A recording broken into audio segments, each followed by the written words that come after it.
Welcome to My Hometown, the program that explores clubs, organizations, businesses, and issues across Nassau and Suffolk counties and sheds light on the different towns that are making a difference.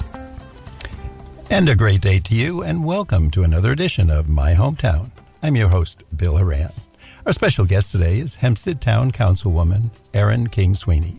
She is a councilwoman in the largest town in America.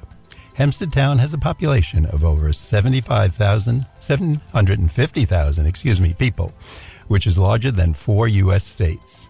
Councilwoman Erin King Sweeney represents the 5th Hempstead Council District, which includes Lido Beach, Point Lookout, and large portions of Baldwin, Belmore, Freeport, Merrick, Seaford, and her own hometown, Wantor. Councilwoman King Sweeney is an accomplished aviation industry attorney. She is a graduate of the University of Notre Dame and the Notre Dame Law School. Councilwoman King Sweeney is also a wife and mom of 2 elementary school children. This year, she has taken time to work with the Nassau County Girl Scouts to promote March as Women's History Month. Together with the Girl Scouts, she has produced a public service announcement for television and radio. The 30-second spot urged Long Island families to observe Women's History Month. Learn it, teach it, share it. It's my pleasure to welcome today to our show Hempstead Town Councilwoman Erin King Sweeney. Councilwoman, welcome to the show. Hi, Bill. Good to see you. Now, tell us about Women's History Month. Oh, it's exciting. So March was Women's History Month, and I joined together with the Girl Scouts to do a public service announcement, and we urged families to learn it, teach it, and share it. Now, especially on Long Island, what should we know about women's history? What are some of the things when you speak with either the Girl Scouts groups or young ladies in school, where does that go? What do you tell them about women's history? I tell them about the important role of women throughout history and currently, and it doesn't necessarily need to mean that it has to be someone who's been a leader in industry, although there are lots of women who've done so, but just your everyday moms, grandmothers, taking care of kids, always being there for us and for our community. That's really a great point, because without those moms, grandmas, etc., the rest of us wouldn't be doing too well. That's right. I always say, without my mom, my kid's grandmother, none of this would happen. It really does take a village for all of us to make this happen. So whether you're top of your field in law, politics, business, medical profession, whatever it might be, we also need a lot of people just helping out. And my mom certainly is one of those people. So for me, she's been a leader in my family. But there's been so many women who've also made an indelible impact on history. And I'm an aviation attorney, so when I spoke to the Girl Scouts, I talked to them about the importance of someone like an Amelia Earhart, who really was a trailblazer in her time. And I think the more young girls can see these role models, whether it's the grandma or whether it's an Amelia Earhart, they realize that anything truly is possible. It's not because of their gender, but because that they have the spunk, the intelligence, and the ability to compete with the best of them out there. I think that's great. I was just thinking, as you said, that a friend of mine is a amateur comedian, and he said the one topic you never make fun of is grandmas. One time he made that mistake. He said the audience got silent. It was like this was black hit the screen, and he said, you do not touch grandmas. They're pretty much untouchable. And they should be. They deserve to be. Now, is there anything as families that you recommend that people can do and the parents to enhance this to their daughters and sons also? Right. I really think we all need to get back to the kitchen table. We all need to start talking to each other again. Put the devices down, turn the TVs off. And I don't say this in a preaching way. Listen, we're all guilty of it. I have the TV on. I've got my cell phone at the table sometimes. We're all doing a million things. We're all multitasking. I mean, I plead guilty. There's no question. But we need to figure out a way to come back to the family and focus on what's important. Just sitting down, talking to each other, reading books, going to the library, learning about local figures. We often, I think, can become overwhelmed with all the challenges and day to day. There's so much competition out there. I think the kids sometimes are just stressed out beyond belief. But I think we need to bring it back down to the local neighborhood, to the local community.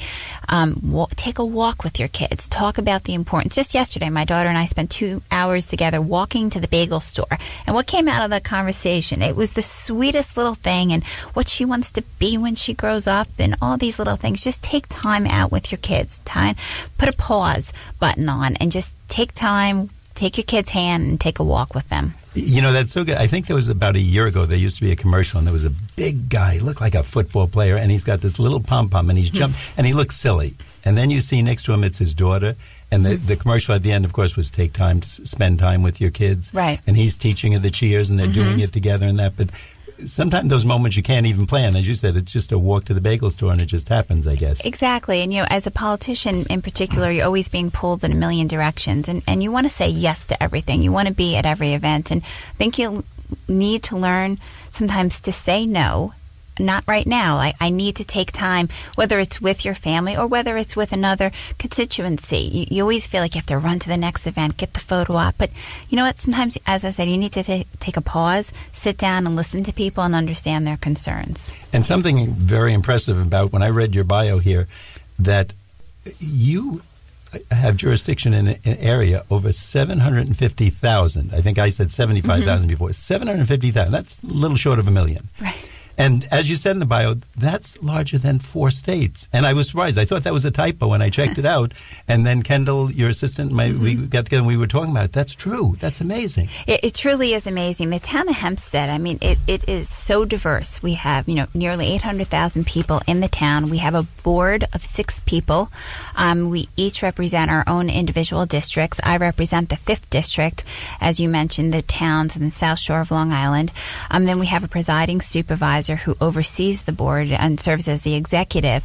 And together we represent close to 800,000 people. And, if you added up all the roads in the town of Hempstead, you would travel from New York to Texas. So it's huge. It's massive. We have every economic group, every ethnic group. We have towns, like all of my towns that I represent are on the shore. So we have a lot of water issues. We have issues dealing with local businesses, local communities, Main Street. There's so much that we work with. And if you look at how important the town of Hempstead is, I mean, we had our very own Alphonse D'Amato, who is the presiding supervisor of the town of Hempstead, become United States Senator, and obviously did it incredibly well. And it was with his training at the town of Hempstead that made that possible. You see, I'm sitting up straighter as I realize how powerful of a person I'm sitting with. Straighten my tie. I really want to be well behaved. I'm making sure I'm not doing anything wrong. Well, I can tell you, certainly I'm not powerful. Collectively, maybe the board is, but as an individual, I will tell my kids that at dinner tonight. Councilwoman Erin King Sweeney would like to let our audience know that if they would like to know more, hearing this and maybe being inspired and saying, yes, my daughter can do it, or maybe the daughter is listening to this show, how do they get in touch with you? Where could they learn more? Oh, you can always reach out to me. My office is at Town Hall in Hempstead. It's on 1 Washington Street. My phone number is 516-812-3285. And my email is EKINGSWEENEY@TOHMAIL.org. So it's ekingsweeney@TOHmail.org. Reach out to me anytime. I love to meet with kids groups, I mean, particularly with Girl Scouts, with Boy Scouts, help them do their merit badges, to reach out to government leaders. It's a lot of fun. And I will tell our audience, and we always, of course, it's our audience that we depend on, but Councilwoman King Sweeney is really a nice person. If you talk to her, she's not that pompous person. You obviously didn't ask my husband. I didn't ask your husband. Or my kids. That's true. But at least for the half an hour that we've been talking and I met you, she's an approachable person. And if you're a young lady out there or someone who wants to go into government, I think you couldn't find a better role model or someone to talk to and would be willing to help you. She genuinely has time. This is not a rush affair. She's inviting you to call her, to come over to the office to find out more about women's history. So do so, and you'll find out how powerful she is. This area is bigger than 4 states. I can't believe that. And you were telling me before, when you're in Washington with the other political people from around here, they don't realize, because we have funny names for our offices. So instead of calling them mayors or governors, right, we're presiding supervisor, and they don't realize how many people that that's under them. Is that right? There really is. I mean, I think when you reach out beyond our bubble, no one really realizes just how important Long Island is. I mean, we have over 2 million people on Long Island, and the town of Hempstead, as you mentioned, is close to 800,000 people, and then we have 2 other, town of Oyster Bay, town of North Hempstead, and together we really are a political force. Now, you went to Notre Dame. Mm-hmm. Okay. Did you really have time to study between football games and basketball games and all that stuff?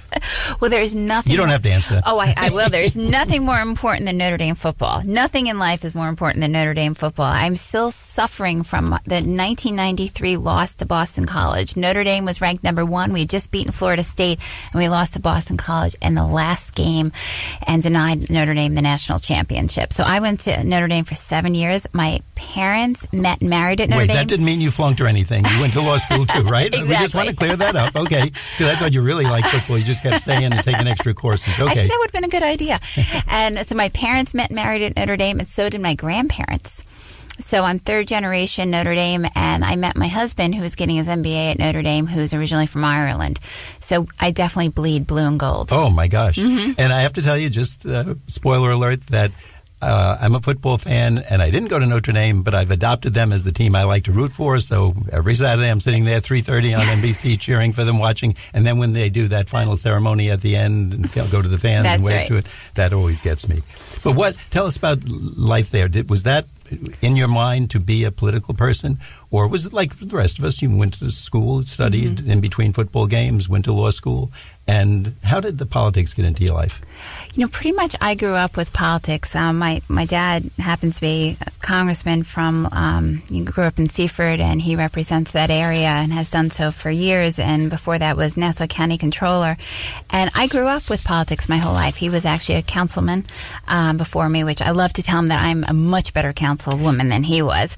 But so I grew up with that. And I grew up with an environment, and this was before social media, of course, but where people would come and knock on your door and call your listed phone number and, tell us about a local pothole, a street that needs fixing, a light that needs fixed. And it was always local, and it was always about how you can best help your neighbor. It wasn't about Republican, Democrat, or any of these other political issues. It was just, hey, how can I help you out? And that's what I grew up with. And it was a great sense of achievement. And he obviously went on to sort of bigger and better things. And I saw firsthand the impact that his life was able to have, whether it was in people of Northern Ireland, fighting terrorism, and it really has been motivational. I mean, I'll never say nice things to him, privately, but Dad, if you're listening, get this down quickly. I don't mean any of it, but I saw the ability to change people's lives, both locally in Seaford and abroad, and to me that was exciting. I mean, I guess it was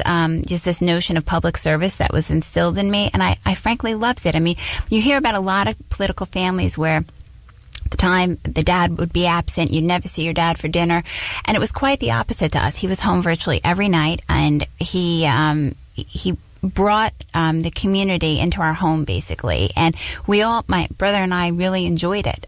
We saw the impact that he had, and for as much as I love to make fun of him, has a very little ego, and so it was always about helping the little guy, and it was just instilled in us that was a great way forward. So to me, it wasn't about necessarily getting elected to office. It was about how best can I help my community. So right out of law school, I worked on Aldomado's Senate re-election campaign. It didn't work out. He ended up losing to Senator Schumer, but I loved it. I loved the process, and I practiced law for a long time, and there was an opportunity to replace Angie Cullen, a long-serving councilwoman who recently passed away, and a great woman who did a lot for the village of Freeport and the residents of the town of Hempstead. So I was lucky enough to follow in her shoes, and it's been a lot of fun. I mean, not without its challenges, but it's been great, and it's good to give back to the community. Erin King Sweeney, we want to thank you at this point in the show, and we're going to be taking a brief break. We're going to come back and ask you some tough questions. We would like to tell our audience that we're going to take a short break now from my hometown on 90.3 FM. We'll be right back after this brief intermission. I'm Hempstead Town Councilwoman Erin King Sweeney, here today with the Baldwin, Long Island Volunteer Fire Department. Across Long Island, volunteer firefighters and emergency volunteers put their lives on the line for you to answer over 200,000 calls in our hometowns every year. We need more qualified volunteers now, all over Long Island, to fill our ranks. So step up and sign up to be a first responder in your hometown. And if you happen to live in Baldwin, be Baldwin brave! My name is Meera Batra, and this is How I Live United. Many families have come to America for a better life. I advocate for these families with United